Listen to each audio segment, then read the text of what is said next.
Yung sangsali na makatikim ng pagmamahal, matapos ka buhay pinabalik kahit sandali ang yakap ko'y hahagapin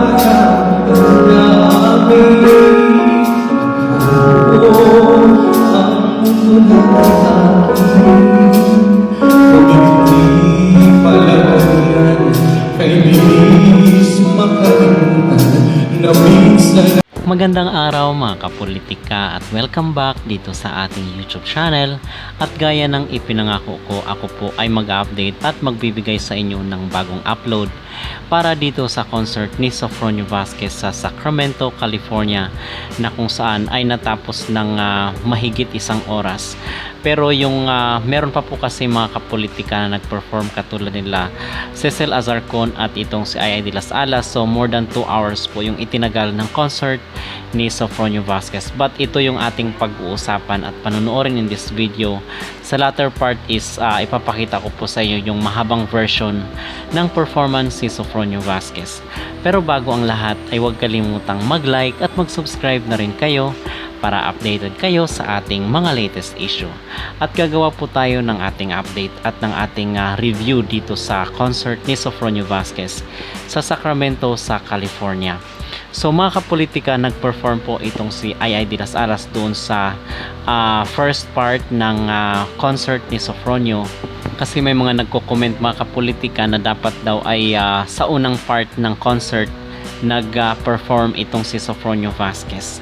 Well, hindi naman kasi rin natin makontrol itong mga kaganapan dahil meron siyang manager at the same time meron siyang team na kung saan is namamahala ng kanyang live event dito sa Sacramento sa California. So isa sa kanyang mga inawit dito ay na-perform niya doon sa kanyang naunang concert sa San Leandro sa California. And I am also i-recommend ko lang na siguro sa mga susunod na concert ni Sofronio is bigyan ng yung performance niya katulad doon sa The Voice. Yun sana ang hinihintay ko mga kapolitika. Okay, kasi mostly dito is meron siyang mga rock na kanta and lively yung yung atmosphere.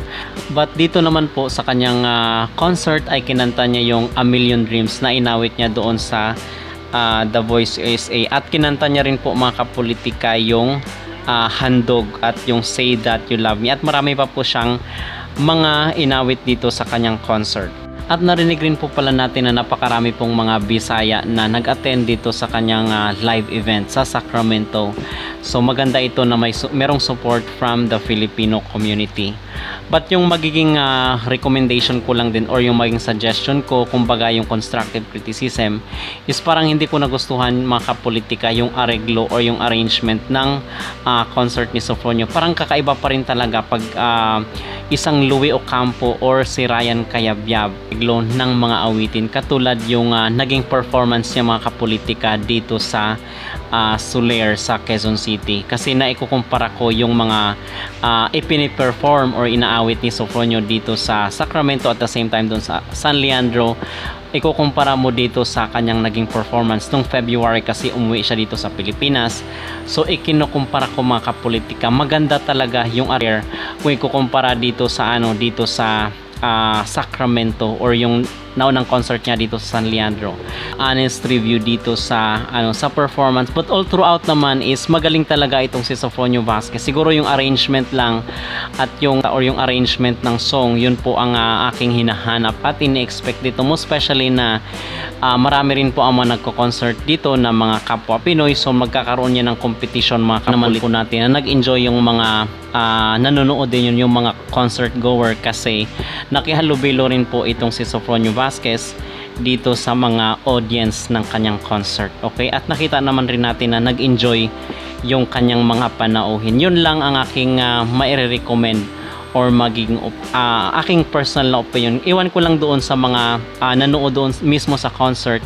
But po para sa akin is maganda pa rin po yung gawang Ryan Cayabyab or ni Louie. Sana sa mga susunod na concert ni Sofronio ay magkaroon ng participation at engagement itong nagustuhan ko po yung kanilang ginawa dito sa Soler. At the same time, sana is magkaroon rin po ng concert itong si Sofronio kasi nakadalawang concert na siya dito sa Sacramento sa California or sa San Leandro yung unang concert niya. Sana dito sa Pilipinas naman is magkakaroon siya ng kasi marami rin po sa mga Pinoy dito sa Luzon, especially sa Metro Manila, na inaabangan si Sofronio na magtatanghal dito on a big stage. Okay? So yun lamang po mga kapolitika, at narito po ang longer version ng inawit ni Sofronio Vasquez dito sa Sacramento sa California sa kanya. At mga kapolitika, ito lamang po ay aking personal na opinion. Okay? So kung kayo ang tatanungin ano ang inyong maging reaksyon dito sa live performance ng ating kababayan world phenom na si Sofronio Vasquez, mag-comment down below at huwag kalimutang mag-like at mag-subscribe na rin kayo para updated kayo sa ating mga latest issue. Well, I could be wrong. By the way, I want to introduce myself. Well, parang hindi ko na kailangan mag-introduce, but I want to sing more. Do you want more songs from me? Yeah! Are you ready to dance with me? Yeah! Because I'm not ready to dance. I was just joking. Thank you for spending your night with me. I know we have, we have things to do, but you decided to enjoy, that you decided to stay with us and spend the night and be with us, Miss I, Miss Cecile, and all of our pre-show artists. Grabe, no? So, before I sing my song, gusto ko lang sabihin na nanalo po ako sa The Voice. I won The Voice. The craziest moments there was singing this next song. I really thought na Unstoppable. sample ka. Salita mo na. Sing and dance. Sing and dance. Pag kayo, china-challenge mo kayo. So I will sing my next song, and this song is one of those songs that the Filipinos grew up. Ang hirap mag-English. No. This song is one of the songs na we love singing in karaoke. And if you know the song, I hope you sing with me. And here it is. Intro, 2, 3, 4.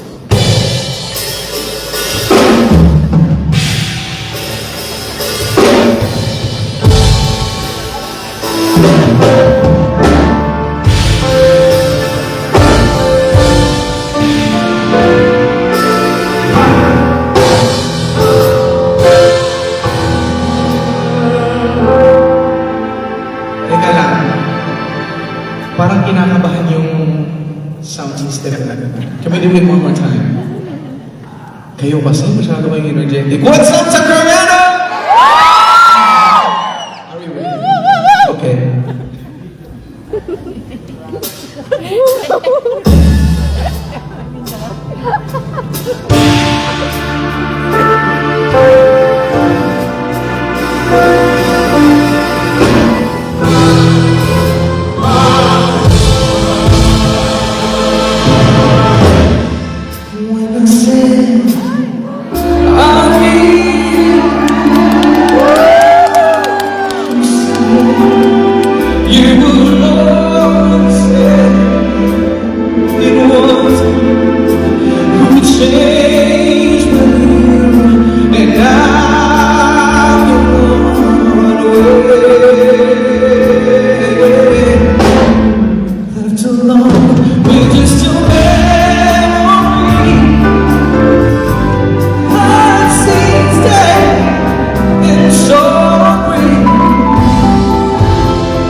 kasi sobrang daming beses yung sinabing believe me.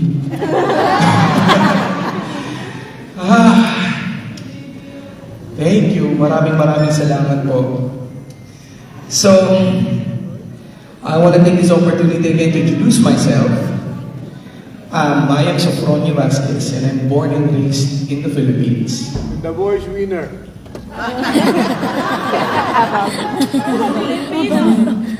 TNT mo, tawag na tanghaling grand finals and awa ng Diyos for so many tries and so many rejections, I've landed in The Voice and I thankfully and gratefully won.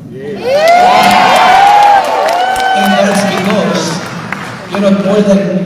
more than my singing, every time my episode comes out, and every time I hear I see the comments, and for sure California, kasi I talked to one of the producers, sobrang dami talagang Filipinos in California who voted for me. So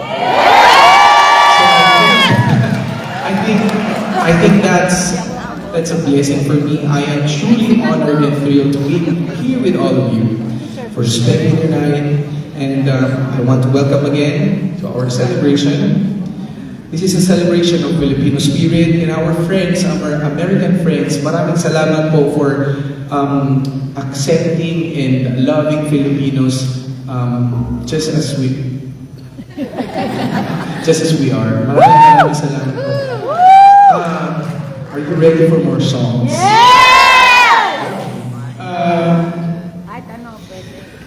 Now, my next song is one of the classic songs, one of the classic American songs, and parang sobrang chill lang siya.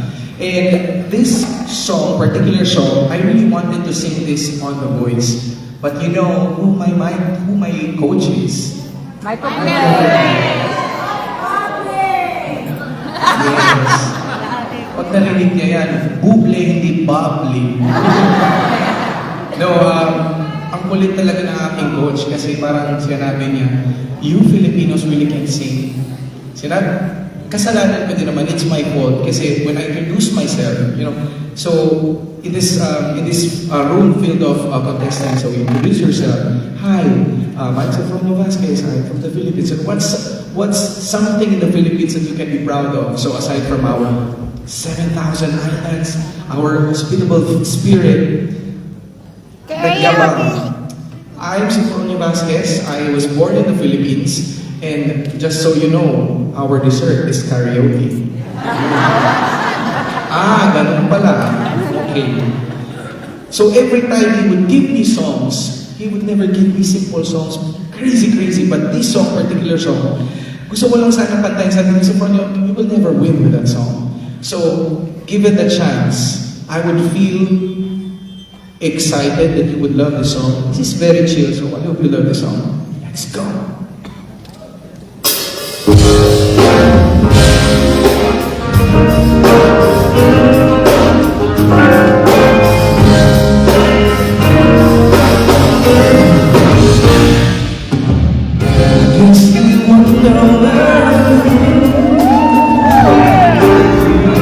Searching for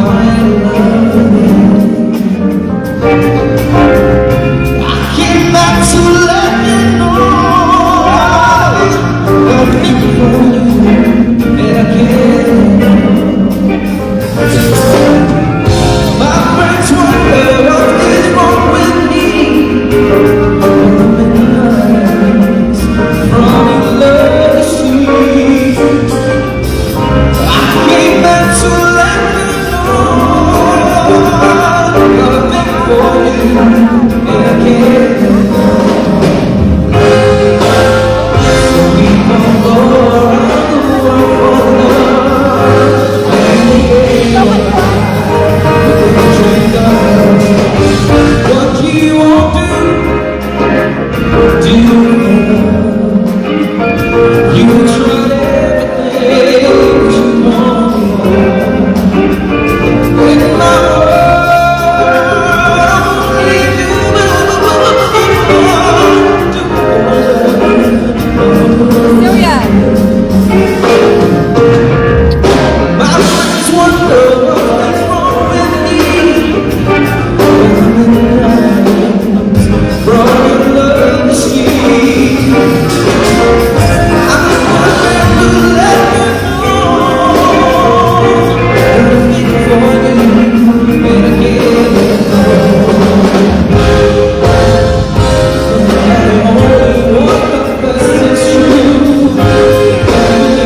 Forgive me, I love drinking water.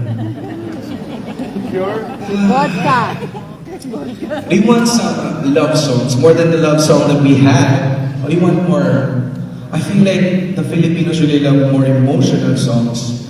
And I think it is about time to call on stage again one of the icons in the Philippine music industry. Think we're ready? Are you ready? Yes! Okay. Ganito talaga pag live. So, kumbaga, sa TV, hindi nyo nakikita. Yung director, they are banning the camera. So, say hi, guys! Parang wala naman. Say hi, guys! Hi! Parang hindi kayo pwede maging audience. Well, I know a song that's very, very iconic. And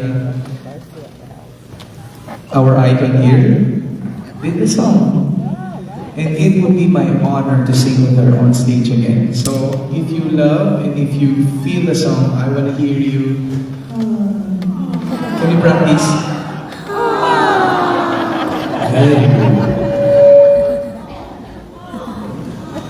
So, this song was recorded by one of my favorite singers in the Philippines. His name is Gary Valenciano. I want to emulate and embody his spirit with music. This song is called How Did You Know?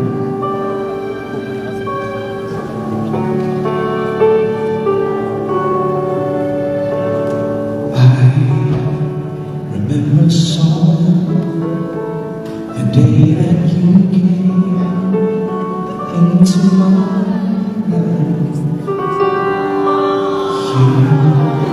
You asked for you had the most beautiful smile.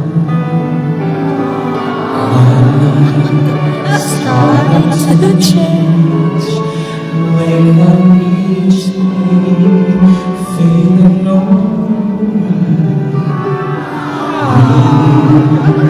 right by my side, made me feel things would work out just fine. Did you know I needed someone like you? That there's an empty space in my life. I'll never forget how you brought the sun to shine and took all the worries and fears that I had.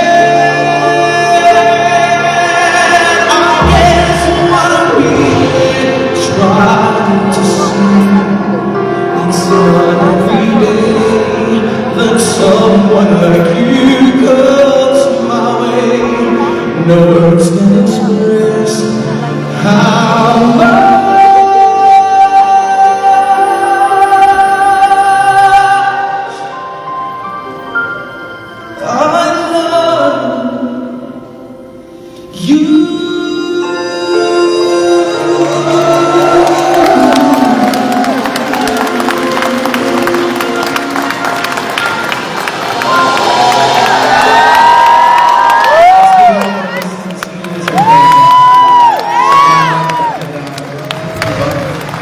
See?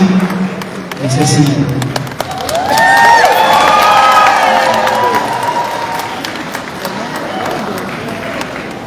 Sarap ano?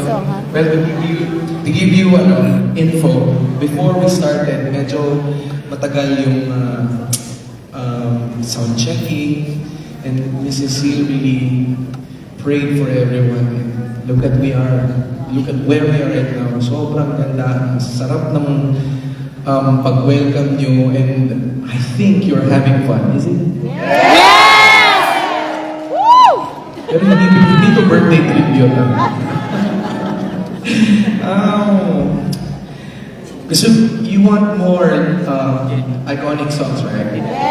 So I think it is best time to sing this, oh my gosh, one of the hardest songs I will always do on stage. This is me saying Filipino music talaga moves so many things in our heart. I am just blessed to be singing in front of you, and generation by generation we get to hear the songs from Hindi Man Araw-Araw. That's DJ Montero, di ba? Sikat, sobrang sikat. Love you. Masyadong Saya. papahalata, mga Bisaya, bakit yun? Kinsa may nila magpo-bring itlog. Wala, oy, mga dato. No, man, we are just blessed. So, that's DJ Montero. Moving back a little bit, meron tayong kantang Falling out, falling in, nothing Yes. So Yes. that's Rainbow by South Border. Pero if you move so much, you'll hear an iconic song and you'll hear it tonight. I'll be singing it sa ating mga titas and mga mommies and mga titos and kuyas. This is an iconic medley for you guys. Ooh, let's go.